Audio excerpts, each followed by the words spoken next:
Claude, vire-moi ça. À toi, Ange. Anniversaire, Bastien.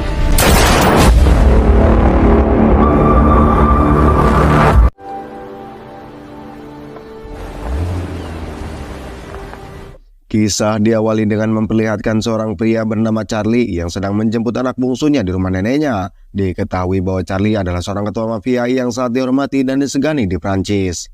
Charlie memutuskan untuk pensiun dari semua aktivitasnya dan bertaubat untuk menjadi pria yang lebih baik, religius, patuh pada budaya, serta hidup normal bersama keluarganya.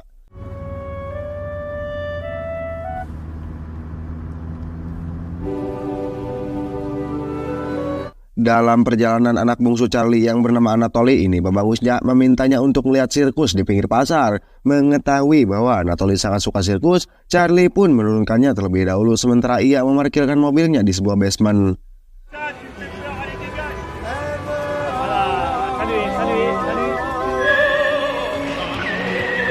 Setibanya di basement, Charlie mendengar sebuah lagu favoritnya. Setelah itu ia turun untuk menemui Anatoly. Namun tiba-tiba sekelompok pria bertopeng muncul dan menembakinya.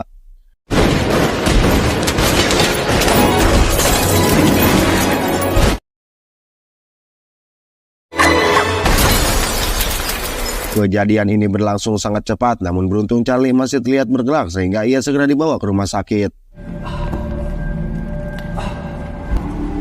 Je suis un drôle de métier, crevé. Le sang versé ne sèche jamais. Setibanya di rumah sakit, kondisi Charlie sangat kritis dan dokter segera melakukan operasi untuk mengeluarkan 19 peluru yang bersarang di tubuhnya. Saat operasi berlangsung, Charlie pun teringat kejadian di masa lalunya. Dulu Charlie pernah menjadi tahanan termuda dan kebetulan satu sel dengan seorang ketua mafia. Selama di sana, Charlie menjadi sangat dekat dengan ketua mafia tersebut, bahkan menganggapnya sebagai ayahnya sendiri. Dan sebaliknya, hingga suatu ketika mereka berdua akhirnya bebas beberapa minggu setelah kebebasan Charlie, ia mendengar kabar bahwa ketua mafia pupus dikoitkan oleh saingan bisnisnya. Charlie sangat terpukul dengan kabar tersebut. Ia kemudian mengajak dua sahabatnya, yaitu Tony ini pembangusnya dan Karim ini pembenguknya, untuk membalaskan dendam kepada musuh ketua mafia itu. Karena jika mereka berhasil menghabisi orang tersebut, mereka bertiga akan mengambil alih kekuasaan mafia. Sebelum melancarkan aksinya, Charlie, Tony, dan Karim membuat sebuah perjanjian untuk tetap bersahabat sampai Mokad. Setelah itu mereka berhasil menjalankan rencana mereka dengan cukup mudah.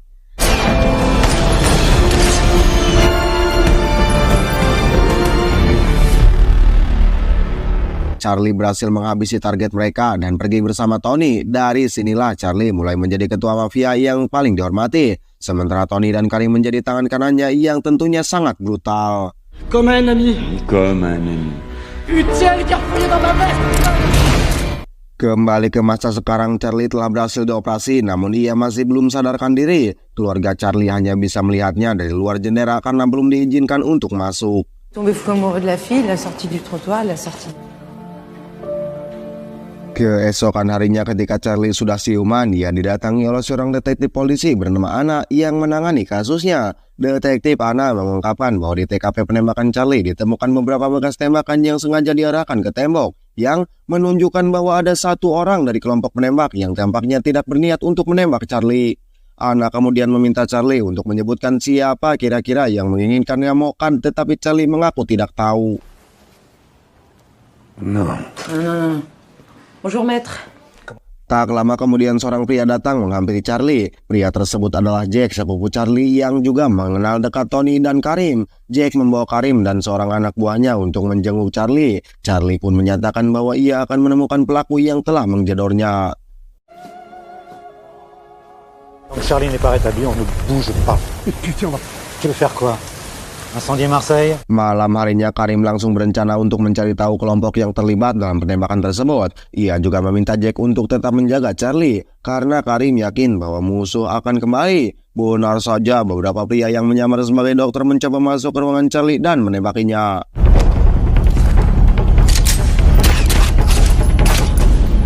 Namun tembakan itu salah sasaran karena Charlie sudah dipindahkan ke ruangan lain oleh detektif Anna.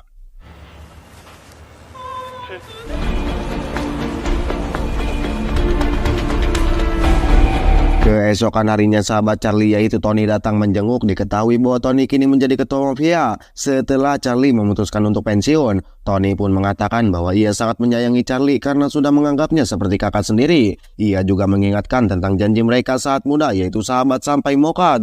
Tony pun menegaskan bahwa ia akan segera mencari kelompok yang telah menyerang Charlie dan tidak akan ragu untuk menghabisi mereka. Pour toi, je t'ai rapporté ça. C'est ça. Viens, je m'écroule de tous les côtés.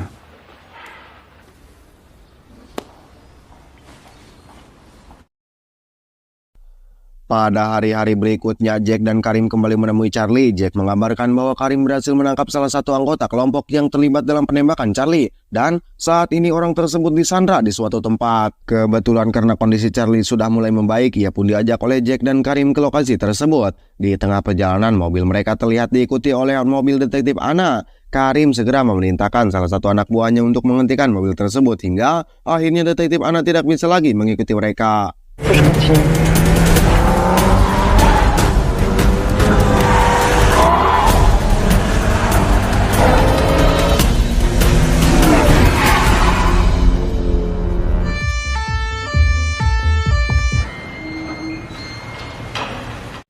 Setibanya di lokasi, si penembak yang melihat Charlie langsung ketakutan. Ia memohon ampun dan mengatakan bahwa dirinya hanya diperintah oleh seseorang.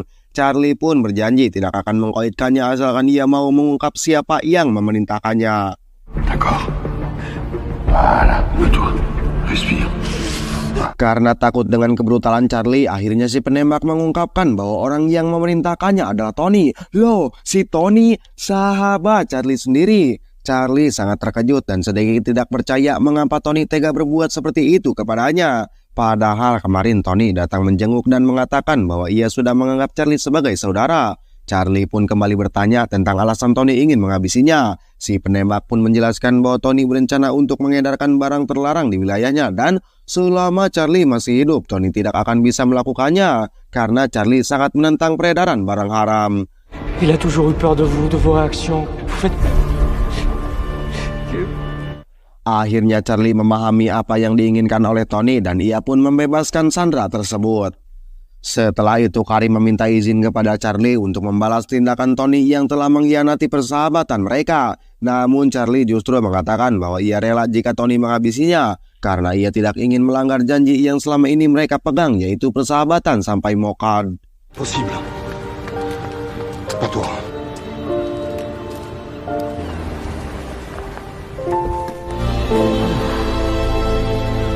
Di sisi lain, Karim sedang berkumpul bersama keluarganya yang juga menganut agama Islam. Sama seperti Charlie, Karim adalah seorang kepala keluarga yang sangat bertanggung jawab. Sore harinya ketika Karim berjalan menuju mobil, tiba-tiba sebuah mobil hitam berhenti dan langsung menculiknya. Karim dibawa ke suatu tempat dan disiksa habis-habisan.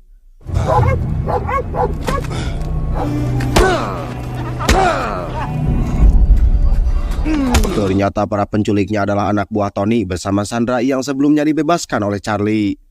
Ajudan Tony yang merupakan pemimpin kelompok tersebut memerintahkan Sandra yang dibebaskan Charlie untuk menendang kepala Karim. Namun setelah itu ia dikoitkan karena dianggap telah membocorkan rahasia kepada Charlie.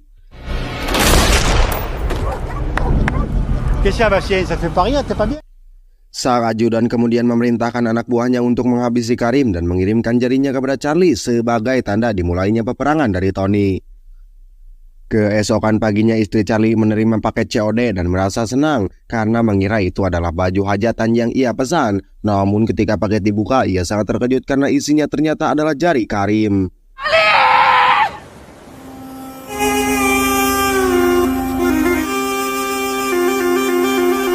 Setelah itu Charlie menghadiri pemakaman Karim. Keluarga Karim terlihat sangat terpukul atas kematian Karim yang begitu tragis. Melihat semua ini, Charlie tidak lagi bisa menahan amarahnya. Ia pun bertekad untuk menghabisi satu persatu orang yang telah mengkoitkan Karim. Charlie kemudian menemui anak buahnya dan memintanya untuk membawa keluarganya pergi sejauh mungkin dari kota ini karena peperangan akan segera dimulai.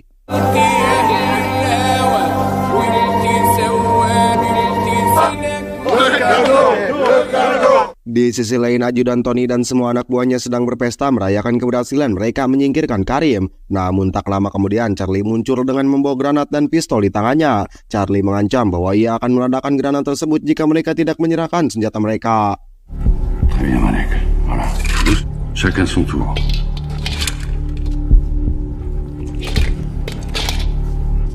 Setelah semua senjata terkumpul, Charlie menyuruh seorang pelayan untuk membuang semua senjata tersebut ke dalam akuarium. Kemudian Charlie mengungkapkan niatnya untuk menghabisi satu persatu dari mereka. Tetapi tidak sekarang. Ia memberikan waktu kepada mereka untuk berpamitan dengan keluarganya masing-masing sebelum menghadapi kematian. Untuk menunjukkan bahwa ucapannya tidak bermain-main, Charlie menghabisi salah satu dari mereka karena ia tahu bahwa orang tersebut sudah tidak memiliki keluarga lagi. Versailles, Bastien.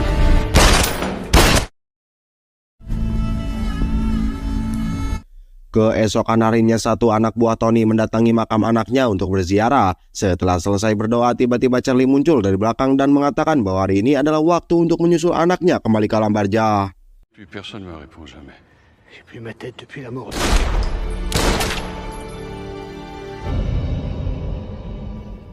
Beberapa hari kemudian tampak anak buah Tony sedang mengacak-acak kediaman Jack.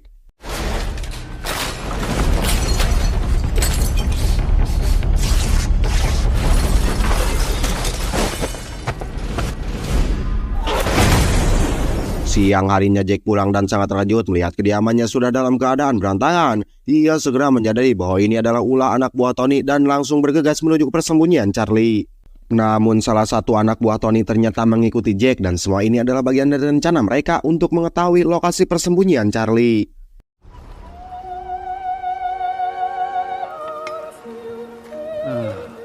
Il filet d'huile d'olive. Mon fils Anatole, il est comme moi, il adore la mer.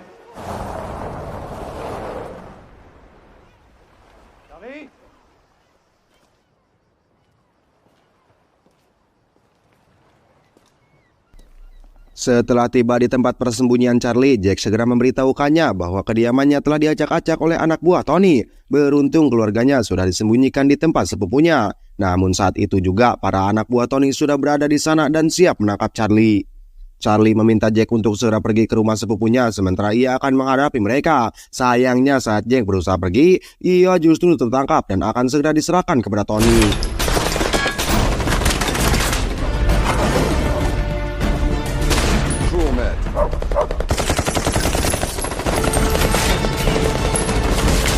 Sementara itu Charlie berhasil melarikan diri menggunakan motor dan terjadilah kejar-kejaran.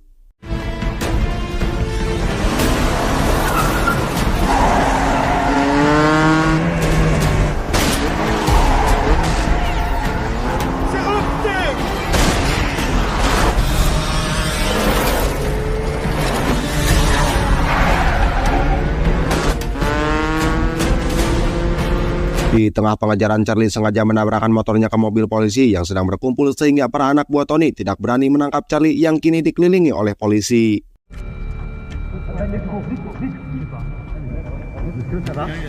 Setelah itu Charlie diamankan oleh polisi dan kembali ditangani oleh detektif Anna. Di sini detektif Anna mengatakan bahwa ia tidak akan menangkap Charlie asalkan Charlie berjanji untuk menemukan bukti kejahatan Tony. Ternyata detektif Anna juga menyimpan dendam terhadap Tony karena kematian suaminya, sehingga mereka akhirnya sepakat untuk bekerja sama.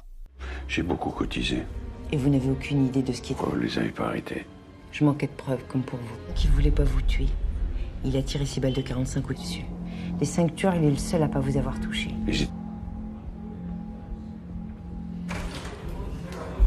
Sementara itu Jack dibawa untuk menghadap Tony. Di sini Tony meminta Jack untuk tidak lagi terlibat dalam urusan Charlie. Ia memperingatkannya bahwa jika tahu Jack masih ikut campur, Tony tidak akan segan untuk membantai keluarga Jack yang sekarang bersembunyi di rumah sepupunya.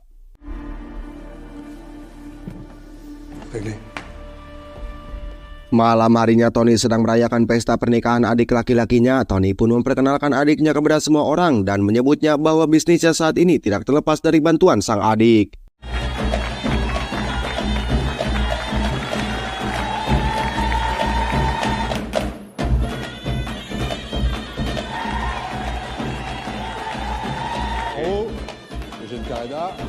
Di sisi lain, Charlie yang mengetahui bahwa Tony berada di pesta segera menuju markas barang haram milik Tony dan melumpuhkan salah satu anak buah yang berjaga di sana. Ternyata kedatangan Charlie ke tempat itu bertujuan untuk mengambil semua data transaksi barang haram yang selama ini dijalankan oleh Tony. Setelah mendapatkan data tersebut, Charlie menodongkan pistolnya ke arah anak buah Tony yang langsung merengek seperti bayi dan memohon ampun kepadanya, berharap Charlie bisa memaafkannya. Charlie menjawab bahwa ini bukan untuk dirinya sendiri, melainkan untuk Bapak Karim yang sudah kalian koitkan. C'est moi qui ai installé le pare-feu du serveur et les mots de passe. Bien sûr, les quantités, les dates de livraison, la double comptabilité. Avec ça, Zach, il va te manger dans la main. Tu le tiendras. Il pourra plus rien.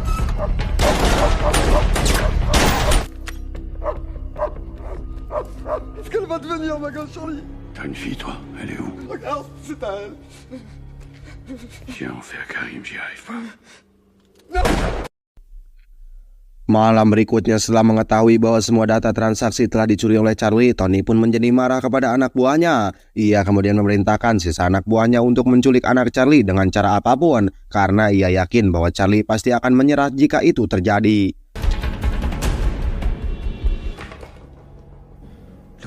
Di sisi lain, adik Tony yang baru saja menikah terlihat sedang berjalan-jalan bersama istrinya. Di tengah perjalanan, adik Tony merasa kesal dengan pengendara mobil di depan mereka. Ketika ia hendak menghukum pengendara tersebut, tiba-tiba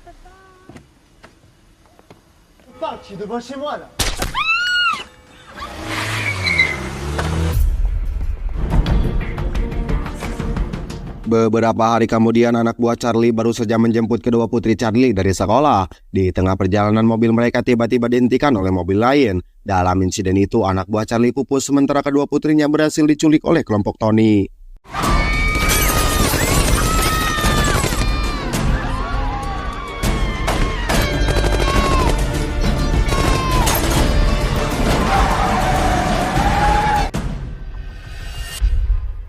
Tak lama setelah insiden itu, anak sulung Charlie berhasil ditemukan oleh polisi di sebuah pom bensin dalam keadaan babak belur. Anak sulung Charlie mengungkapkan bahwa mereka mengancam akan menghabisi anak bungsunya jika Charlie tidak segera menyerahkan diri.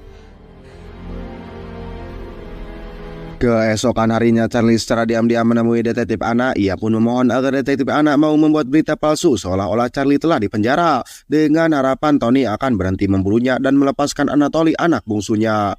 Charlie pun berjanji bahwa setelah Anatoly bebas, ia akan memberikan semua bukti kejahatan Tony. Mendengar hal itu, detektif Anna setuju. Namun ketika Tony mendengar berita tentang penangkapan Charlie, ia justru memerintahkan ajudannya untuk tetap menghabisi Anatoly sebagai balasan, karena Charlie telah mengkoitkan adik laki-lakinya. Saat ajudan itu akan pergi ke tempat Anatoly, ternyata Charlie sudah siap membuntutinya. Pour te remercier, je t'offrirai la gérance d'un petit hôtel.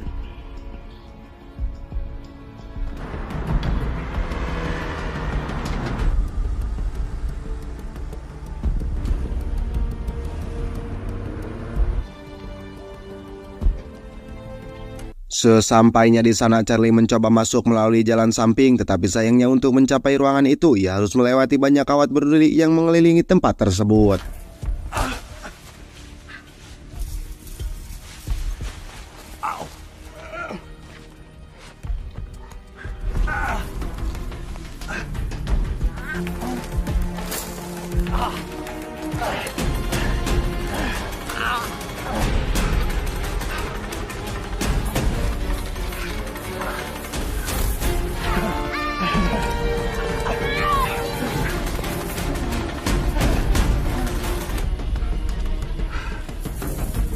Sementara itu, ajudan Tony yang sudah masuk memerintahkan penjaga di sana untuk segera menghabisi Anatoly. Penjaga tersebut sempat menolak karena Anatoly hanyalah seorang bocah yang tidak tahu apa-apa. Tetapi ajudan Tony mengancam bahwa jika penjaga menolak, ia juga akan mengkoitkannya. Tapi tiba-tiba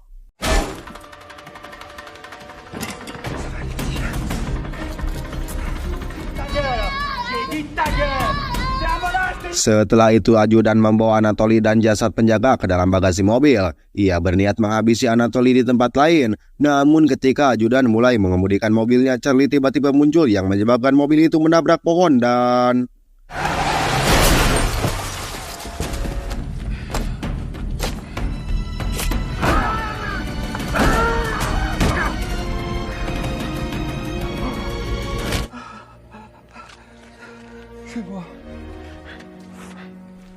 Keesokan harinya Charlie memberitahu istrinya bahwa mereka tidak perlu lagi bersembunyi. Ternyata Charlie telah menghabisi seluruh anak buah Tony tanpa ampun dan data kejahatan Tony kini berada di tangan detektif Anna.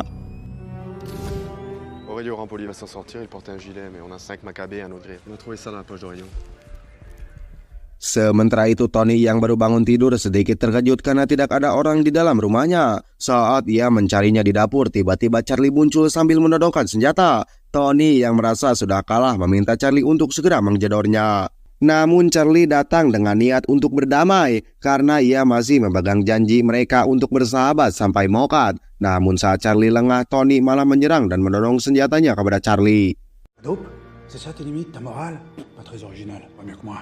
Pour en arriver là, il a fallu qu'on en fasse des coups tordus. Truand qui a choisi d'enfreindre les règles. Alors viens pas me donner des leçons au but. Tu sais que t'as la morale sélective. On voit que t'es pas d'accord. Je sais que tu veux me tuer parce que tu supportes pas.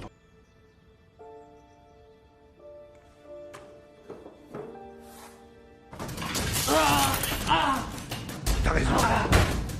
Tu disais 3 jours à vivre, maintenant tu vois. Pada akhirnya Charlie menyadari bahwa Tony memang sudah tidak bisa diajak berdamai dan ia pun dengan mudah membalikan keadaan. Saat Charlie benar-benar akan menghabisi Tony, tiba-tiba para polisi datang untuk menangkap mereka. Tony Zakia, je vous interpelle. Vous allez être placé en... Keesokan harinya detektif Anna memberitahu Charlie bahwa Tony akan menerima hukuman seumur hidup. Ia juga mengucapkan terima kasih kepada Charlie karena telah membalaskan dendamnya atas kemokadan suaminya. Minatella, le tireur était droitier.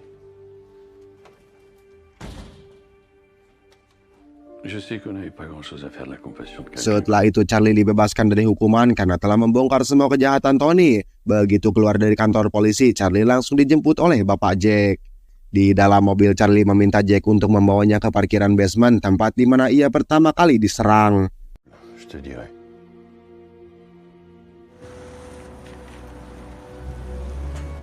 Si tu décides de t'arrêter, tu peux être sûr qu'un jour condamné à y rester.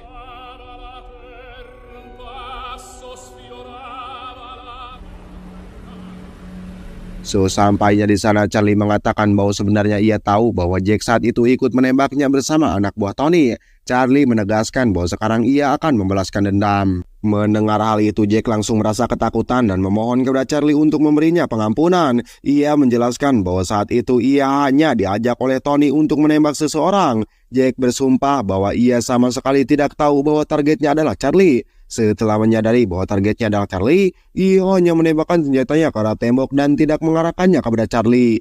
Charlie meminta Jack untuk turun dari mobil karena ia tidak ingin mendengar alasan apapun dari Jack. Di sini Jack terus meminta maaf, namun tiba-tiba ternyata Charlie hanya menembakkan senjatanya ke tembok dan sekarang semuanya sudah seimbang. Adegan pun berpindah ke Charlie dan keluarganya yang sedang berlibur di pantai Pangandaran. Charlie pun tampak sangat tenang dan bahagia karena sekarang tidak ada lagi musuh yang mengejarnya. Mulai saat ini Charlie akan fokus kepada keluarganya dan tidak mau lagi terlibat dalam dunia mafia.